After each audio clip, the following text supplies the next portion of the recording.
시대를 잘못 타고 난 비운의 걸작 XB70 발키리를 아시나요?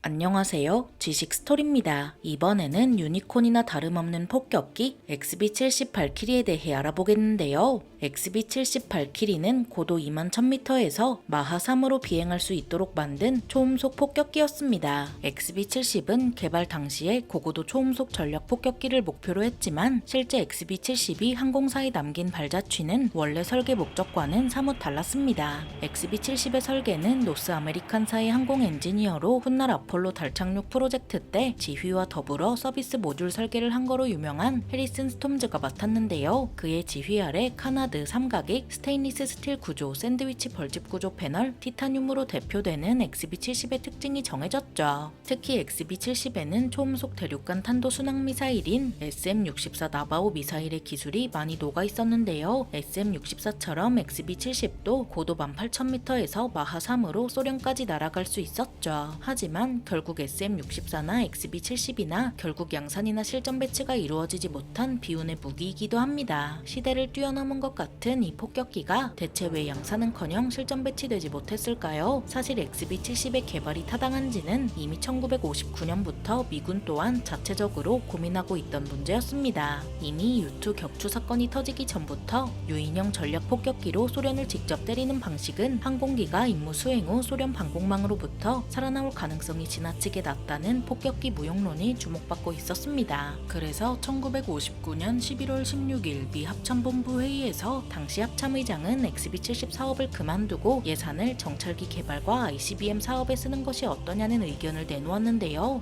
이에 공군 참모총장은 XB70 사업을 연구개발로 목적을 바꿔서 양산하지 않는 방법을 제시했죠. 여기에 아이젠하워 대통령까지 XB70은 위치가 알려진 시설을 핵으로 때리는 용도니 비용이 싼 ICBM으로 때려도 충분하지 않냐는 의견을 냈습니다. 분위기가 이렇게 흘러가다 보니 1959년 단 한 기의 XB70 시제기를 마지막으로 미 공군은 더 이상 기체를 양산하지 않을 가능성이 커져 있었습니다. 그런데 여기서 1960년 대통령 선거가 XB70 계획의 변수로 떠올랐는데요. 당시 대선 후보로까지 급부상한 민주당의 존 F 케네디 후보는 현 공화당 정권이 안보를 무너뜨리고 있다고 주장했으며 기술 개발이 더 소홀해서 소련과의 기술 경쟁에서 뒤처지고 있다고 주장했죠. 케네디 후보는 샌디에이고 지역 노스 아메리칸 본사 근처에서 유세하며 진심으로 XB70 유인 폭격기 계획을 지지한다고 연설했습니다. 이에 영향을 받은 아이젠하워 행정부는 결국 XB70의 무장을 개발하고 양산까지 진행하는 것으로 방향을 틀었습니다. 이로써 1960년 8월 XB70 한기와 YB70 11기 개발 계약을 체결하고 2억 6,500만 달러의 예산이 XB70 사업으로 할당됐는데요. 당시 쉽지 않은 상황이었던 공화당의 리처드 닉슨 대통령 후보 진영 역시 XB70 계획을 지지하기 시작했으며 아이젠하워 대통령은 닉슨을 지원하기 위해 XB70의 존재를 일찍 대중에 공표하기로 했습니다. 하지만 1961년 1월 정작 케네디가 닉슨을 물리치고 백악관에 입성했고 케네디는 전과 다르게 태도를 바꿨는데요. XB70 사업에 8억 달러나 들었다는 사실을 알고는 적진을 돌파해 폭격을 가할 가능성이 희박한데도 억지로 진행한 불필요하면서도 불공정한 사업으로 규정한 것이죠. 결국 ICBM을 비롯한 장거리 미사일 전력에 더 기대를 걸게 된 케네디 행정부는 XB70 계획을 취소했는데요.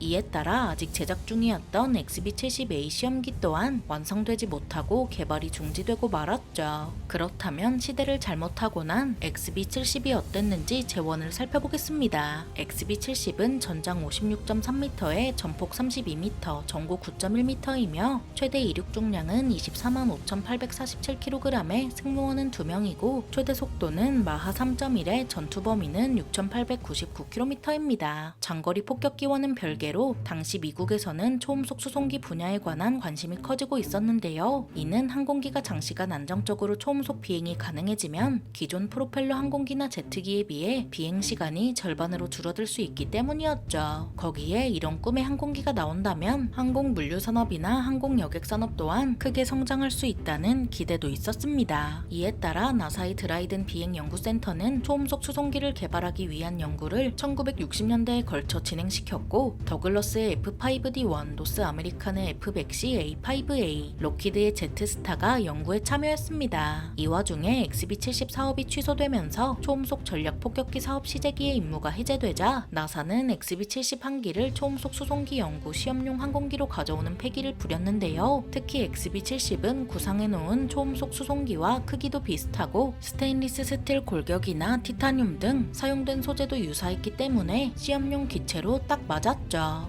결국 이를 계기로 XB-70의 임무는 초음속 유인 전략 폭격기 시제기에서 초음속 비행 시험기로 바뀌었습니다. XB-70 기체에 대한 인증은 1964년부터 1965년까지 노스 아메리칸과 미 공군 시험 조종사를 통해 진행했는데요. 안타깝게도 XB-70은 마하 2.5 이상 속도를 내면 방향 안정성이 크게 떨어질 뿐 아니라 동체 외부 패널 재질에 무리가 가는 문제가 발견됐죠. 결국 초음속 시험 비행 중 패널 한 장이 찢어져 나가는 사고가 터져서 이후 XB-70의 비행은 마하 2.5 이하로 제한됐습니다. XB-71번기는 단 한 차례 비행에서만 마하 3을 돌파했으며 대부분 마하 2.5 이하의 속도에서 진행됐습니다. 문제는 시험 비행 이후에도 계속 발견되었는데요. 실제 비행 데이터는 예상과 달리 여러 문제점이 있었습니다. 비행 간 운용성에 문제가 있었고 통제체계 설계에도 결함이 나왔으며 고고도 비행 간 진동 문제 등 개선해야 할 부분이 한둘이 아니었죠. 이에 따라 XB-70A 2번기는 문제를 개선하기 위해 주익에 약 5도가량의 이명각을 줬고 이 상태로 1965년 7월 17일 첫 비행을 했습니다. 그 결과 핸들링이 훨씬 양호해진 데다 마하 3 이상의 비행 안정성도 1번기보다 우수한 것으로 확인돼서 1966년 6월까지 총 9번의 비행 동안 마하 3을 돌파했습니다. 하지만 비교적 순탄하게 진행되던 시험은 1966년 6월 8일자로 중단됐는데요. XB-72번기가 뒤에서 따라 비행하던 나사 소속 F104인 스타파이터와 공중에서 충돌해 추락하는 대참사가 벌어졌기 때문이죠. F104는 그 자리에서 폭발했으며 XB-72번기는 폭발로 인해 방향타와 좌측 날개가 파손되어 추락하다가 캘리포니아 바스토우시 북쪽 들판에 추락했습니다. 이 사고로 F104인을 조종한 나사 수석 시험 조종사가 폭발로 즉사했고 XB-70의 주 조종사는 사출에 성공했지만 부조종사는 사출에 실패해 결국 추락한 항공기와 함께 사망하고 말았습니다. 원래 2번기는 초음속 수송기 2단계 사업 기종으로 선정되어 있었지만 이 사고로 기체가 부서진 탓에 1번기만 운용할 수 있게 되었는데요. 성능이 우수했던 2번기를 상실했기 때문에 성능이 요구도에 못 미치는 1번기를 대규모로 뜯어 고칠 수밖에 없었죠. 그나마도 개조된 기체는 1966년부터 1년간 시험 비행을 했지만 최고 속도는 마하 2.57 이상을 넘기지 못했습니다. XB-71번기의 성능에 계속 의구심을 가진 공군은 결국 사업에서 손을 뗀 후 나사의 XB-70을 떠넘겨버렸습니다. 하지만 미 공군은 이후에도 시험 조종사 파견이나 기체 관리 지원은 해줬고 1967년 4월부터는 나사가 사업을 지휘하면서 연구 비행을 총 12번 했는데요. XB-70은 연구 사업을 통해 의미 있는 성과를 달성했지만 이미 이 시점이 되었을 때 미 공군과 나사는 별도로 진행 중이던 초음속 정찰기 개발 계획인 YF-12AC 쪽에 더 관심을 기울였죠.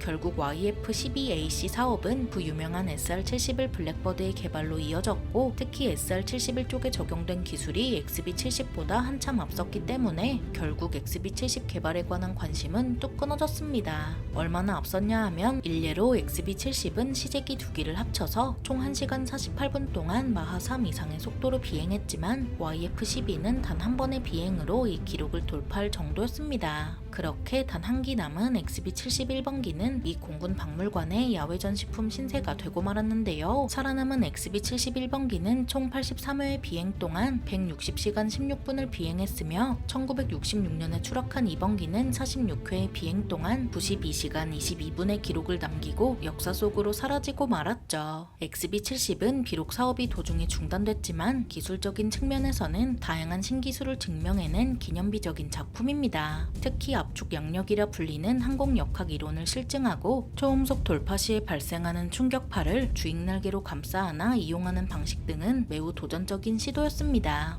XB70은 또한 날개의 약 3분의 1가량을 비행할 때 아래 방향으로 꺾을 수 있게 한 것이 특징인데요. 초음속 돌파 시 날개 면적을 줄이는 동시에 기체 하부에 터널을 만드는 역할을 했죠. 이는 외부 초음속 충격파를 동체 아래로 모으고 동시에 수직 비행면을 늘림으로써 방향 안정성을 키우도록 했습니다. 최대 이륙 중량 245,847kg을 자랑하는 XB70은 현재까지도 마하 3으로 비행을 한 가장 크고 무거운 비행기로 기록되어 있습니다. 폭격기로 태어나 시험기로 생을 마감한 XB70 발키리에 대해 알아봤는데요. 영상이 유익하셨다면 구독과 좋아요 부탁드립니다. 감사합니다. 지식 스토리였습니다.